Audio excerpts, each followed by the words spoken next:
Good morning, friends around the world. Let's continue our meditation series inspired by the popular book Body, Mind, and Spirit, published through Hazelden.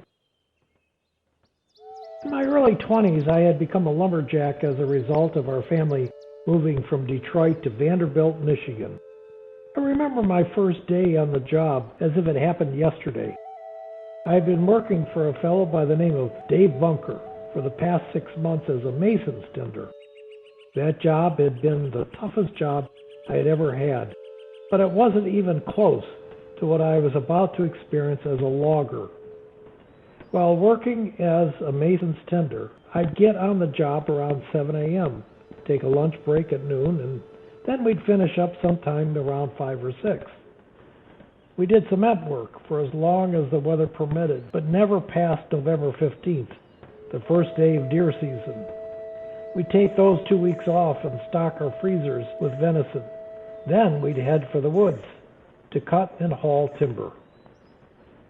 So when Dave told me he'd pick me up at 9 a.m. for my first day as a lumberjack, I was a bit surprised. At 9 a.m. that day, I heard Dave blow the horn. I jumped into the truck and he looked at me and said, "What's the lunch bucket for?" I said, "What do you mean?" He said, "We don't eat lunch in the woods." I thought to myself, you might not eat lunch, but I do, but said nothing. When we got to the logging site, we unloaded the truck and Dave started the diesel skidder. A skidder is a large vehicle that was used to haul the cut timber to the banking ground, where the brush monkey, me, would cut each log into 100-inch pieces. Dave told me to build a fire in the pit where I was to work. The logger would wear several layers of clothing and would shed the layers as he began to do his job.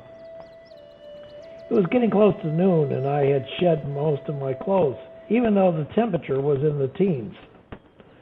I was feeling hungry and decided to take a short break and eat my lunch. I sat on a log next to the fire and ate my lunch.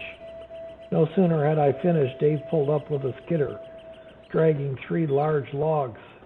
He looked down at me, sitting on a log, and said, "What you doing?" "I just finished lunch." He turned the skidder off and jumped down. I wondered what he was doing, thinking maybe he was going to stop for lunch too. Nope.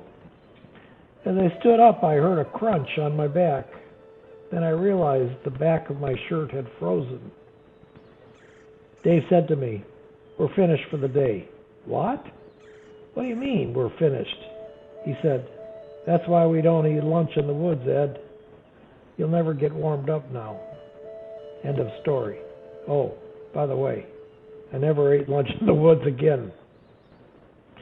Edward Death Valley Scotty Scott once said, "I've got 4 things to live by.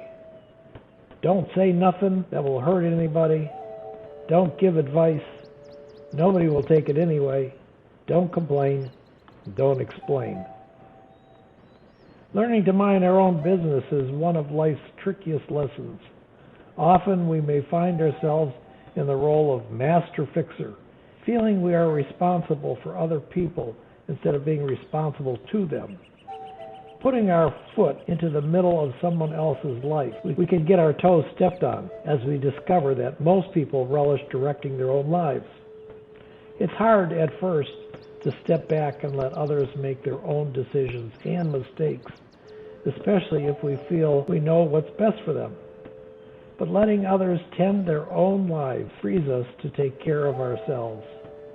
In giving our loved ones back the reins of their lives, we must trust that they know what's best for them and that they'll do the best they can. Our negative comments and critiques are, in fact, just another form of control. When we live and let others live, we create breathing room. We have more room for ourselves and for others. Let's spend the rest of the time we have together this morning and consider these things. Was Dave wrong in not telling Ed why we don't eat lunch in the woods?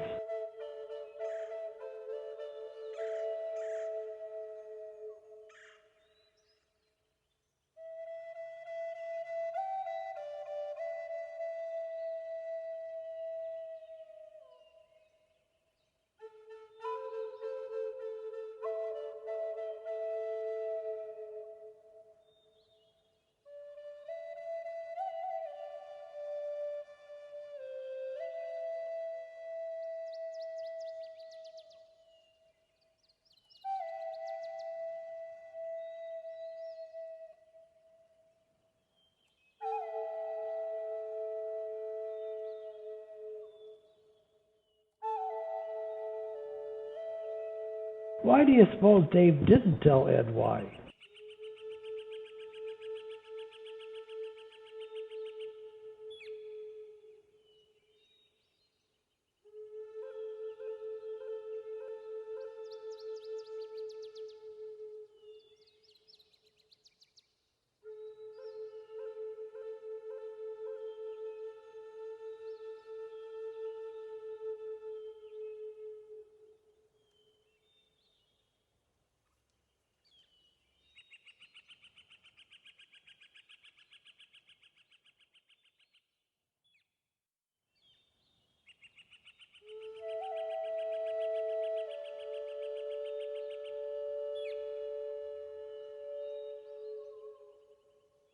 Today, let me live my own life and allow others the right to live theirs.